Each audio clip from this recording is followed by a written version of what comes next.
வேளை சோற்றுக்காக உடல் வாடிட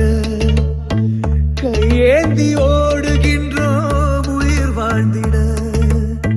பசி என்ற தீயில் இறைப்பை சாம்பல் ஆகுதே மனிதநேயம் எங்கே இங்கே செத்து